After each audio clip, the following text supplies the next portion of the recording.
evening, Good evening, everyone. My name is Duke Welter, and I'm here before you tonight as chair of the fundraising committee of the Kinney Corridor Collaborative. Thanks for the opportunity to talk with you. I have to apologize to Scott because he heard a similar report from me last night as a member of the Utility Advisory Committee or Board. But I hope we had a good discussion last night, and I hope we'll have another one tonight. First off, KinniCC's charge has been to act as an organization formed to assist the city as its partner in raising funds and increasing public awareness of the Kinney Corridor Plan. Now, since March, and to that end, we've formed our nonprofit and got our IRS 501c3 determination letter, and we proceeded to develop the Facebook page, the newsletter, and other social media. And we have from the fundraising committee's end, we have pursued a number of grants, and some of which have been granted, and some of which are still in the process of being reviewed by grantors. So, of course, that all came right at the time that COVID hit us, which kind of has thrown a sort of a wrench in a lot of works, as we would all know. But we have continued to have our meetings through the spring, summer, and fall, both the board of the KCC and the fundraising committee. And our fundraising team is plugging away on several grants now. So we, one of the things that we need to talk about a little bit is the flooding of June 2020 and the damage to the Powell Falls Dam. It's not yet known to what extent it's been damaged and the cost of repair, if it is to be repaired, or whether it would be prudent to trigger a drawdown. And that's up to the city with UAB and public input. Now, FERC has ordered the city, just in the last 10 days, to submit a plan and schedule by October 9th for a possible drawdown. Responsible city leaders should be concerned, as I am, that further heavy rain events will happen in the interim and possibly cause further damage to the dam, even a catastrophic breach. Whether or not there is a drawdown could also have an impact on the timing and potentially the extent of our fundraising efforts. So I'll explain that a little bit more in a minute. But I can recall heavy rain events in September and in December, as well as in the spring when there's runoff or the spring rain. So I think that's a primary concern for the city, and as a result, it's an important concern that the fundraising committee and the KCC board are concerned about. Let me summarize the funding needs in the long and short term as we know them now, and then go into a little bit more detail. In the long term, the written concept level cost estimates that are available are from the Interfluve 2017 feasibility report, and that calls for Powell Falls for all the costs associated with removal or demolition, removal, and corridor restoration to be at a mid-range of about $1.2 million. Those costs are inexact, and Interfluve put a range on them of plus or minus 50%. So that's a little over 600,000 to a little over 1.8 million. And we've been operating on the basis of a $1.2 million fundraising need through the KCC. Now, last evening, the project manager from Ayers and Associates, Peter Haug, told the UAB verbally that he expects costs will be somewhere in the $1.7 to $1.9 million range for Powell Falls removal and restoration. That that includes, as I said, the demolition and the removal of the dam itself, and then the management of the sediment, which is a big factor in this situation. There's a lot of uncertainties at this point. So we can come back and talk a little bit more in a little while. The short-term needs, KCC has committed to work to raise $65,000 toward the city's share of studies, and the city's share is about is just north of $200,000, and the Corps of Engineers has contributed a significant amount.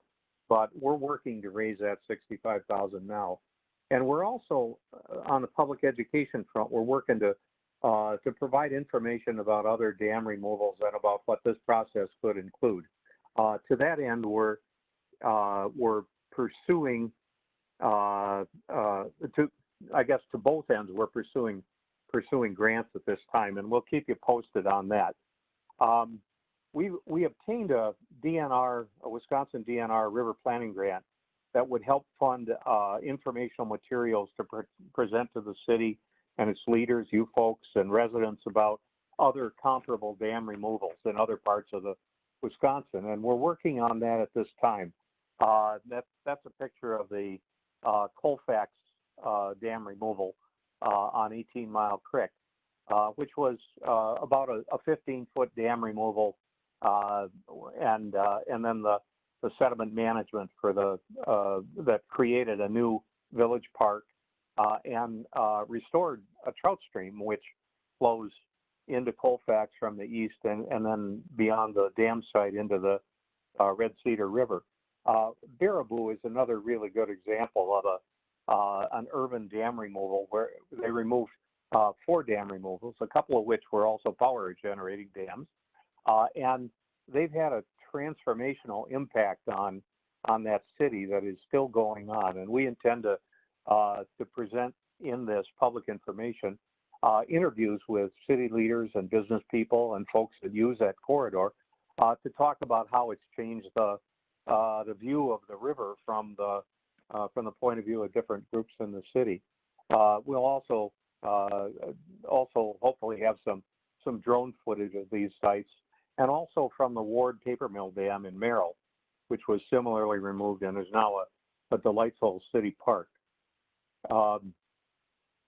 The schedule, the current schedule of the, and we also obtained a grant from the River Falls Community Foundation to help river users work together to manage recreational uses that sometimes conflict on the river, and we'll be organizing meetings to that end. We've held that in advance because of the COVID social distancing needs, but work is going forward to hold those meetings shortly. So the schedule and the damage to the dam is, well, the damage could have an impact on the schedule for dam removal and restoration. Right now, the schedule for removal of the Powell Falls Dam calls for drawdown in late summer of 2023, followed by demolition and corridor restoration through the summer of 2024. That essentially sets the schedule for our major fundraising efforts with a focus on 2023 and 24. And different funders and different grant programs have different approaches to that. Governmental grant programs such as the DNR's Small Dam Removal Grant Program can provide us with $50,000 to help toward the cost of removal of the dam. But they have an annual deadline, and they have a schedule on which they operate.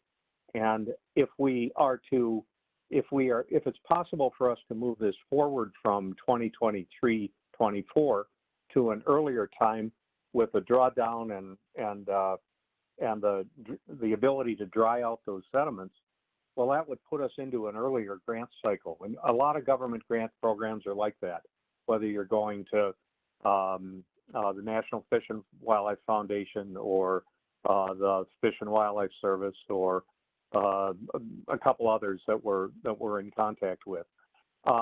So what you decide to do with the dam and what FERC allows the city to do with removal of the Powell Falls Dam could have an impact on when we make those grant applications. Now, there are other grant applications to other grantors, such as businesses that have environmental grant programs, and Orvis is a pretty good example of that with their conservation fund. Patagonia is another one, and we're in touch with those and other foundations. They have often more flexibility on when you submit a grant, and so they might have they might be flexible if the timetable for removal of the Powell Falls Dam was to move forward. Now, the other place that might come into play is the Wisconsin state budget, and we're currently working on developing the case for an allocation of stewardship dollars from the Knowles Nelson Stewardship Fund to be provided for this project. That is not unprecedented, and it is possible for the legislature to allocate stewardship funds in a biennial state budget without the requirement that they be used in that state budget. A good example is a flood control project at Arcadia, for which between $14 and $15 million was allocated a couple of budgets ago, but it hasn't been spent on that project yet. So this could be a similar situation where if we make a request that would be part of the Wisconsin state budget for the 2021 to 23 biennium, which is being formulated now in the governor's office and will be announced in January and debated during next spring, and then hopefully passed by July 1 of 2021. If we're able to garner some approval for stewardship funds for this, they could be set aside. And even if whether the project was done in 2022 during the upcoming biennium, or whether it was done in 2023 and 24 in the following biennium. So if the city chooses not to pursue an earlier drawdown because of the damage and the impacts, well, if the city does choose to pursue an earlier drawdown, and that impacts the time that we could potentially remove the dam and restore that part of the river, it could be timely to pursue that state funding. So there's a lot of flexibility. It just happens because of the way this is structured in time terms, and that's got to have some flexibility. So we've looked at a lot of different sources for dam removal and restoration dollars. Some we've pursued informally with some of these grantors, and got a good idea of whether they would like to support things. Others we haven't explored as much. But I've also already mentioned the state budget. But Pierce County is another source of potential funding support, and of course, the KinniCC is an important economic and tourism boost for River Falls and thus Pierce County, and it wouldn't be inappropriate to ask Pierce County to potentially allocate some funding for this project. Cabela's has been a good source of conservation funding, so when you go to Cabela's and they ask you if you want to round up on your purchase, please do it, because they put a significant amount of dollars into projects, and this is an appropriate project for them to ask them for funding.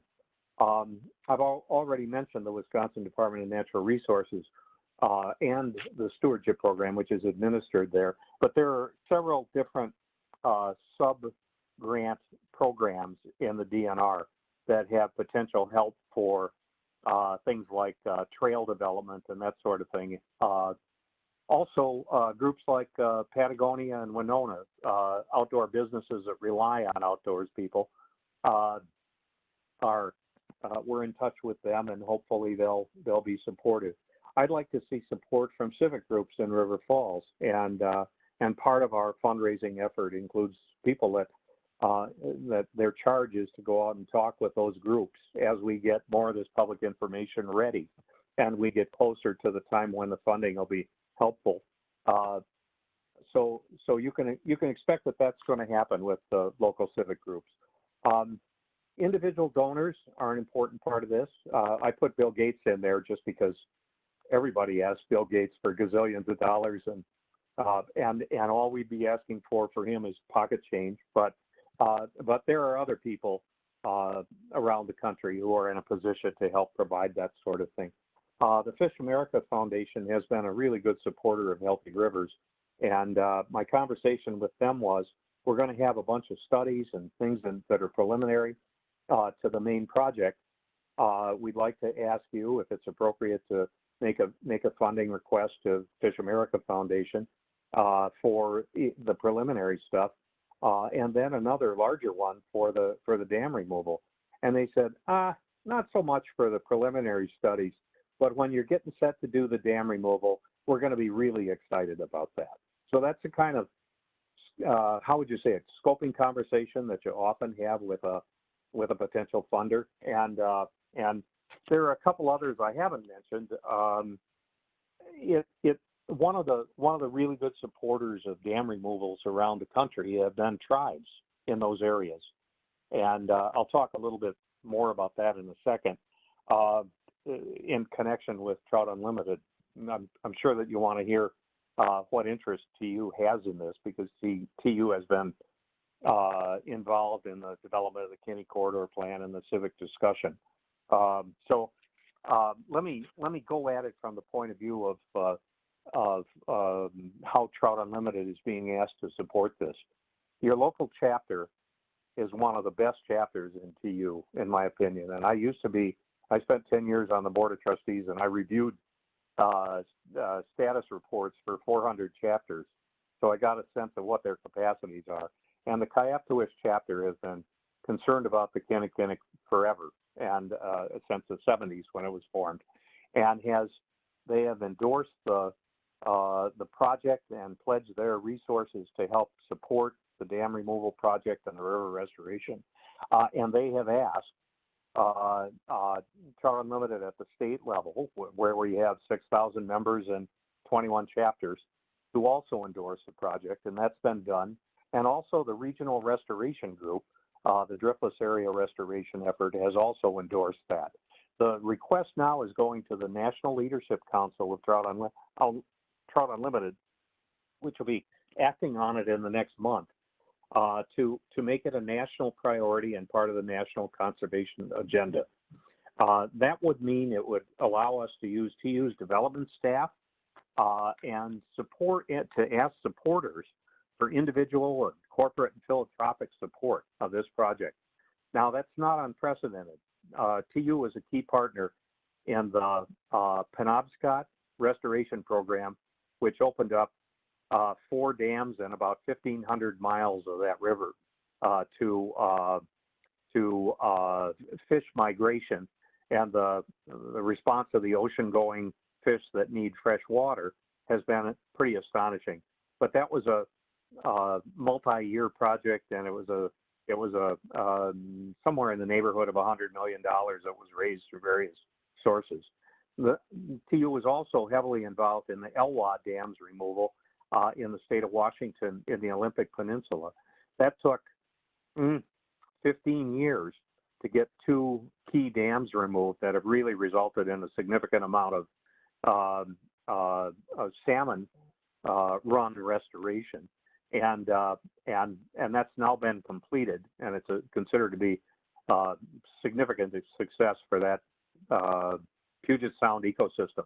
And finally, TU's been an integral part of the Klamath River dam removals in Northern California and Southern Oregon, which are in the process of fundraising right now.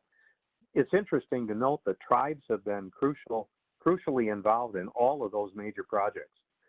So it would not be unusual to have folks, Lakota and Ho-Chunk, also interested in this. That's just an area that we hope to work on, and we hope we'll get a good response from them. This was Lakota, Ojibwa, and Ho-Chunk country, hunting country, and there's a tie to to the neighborhood. So don't be surprised if that comes to fruition. So there are a lot of sources to work on.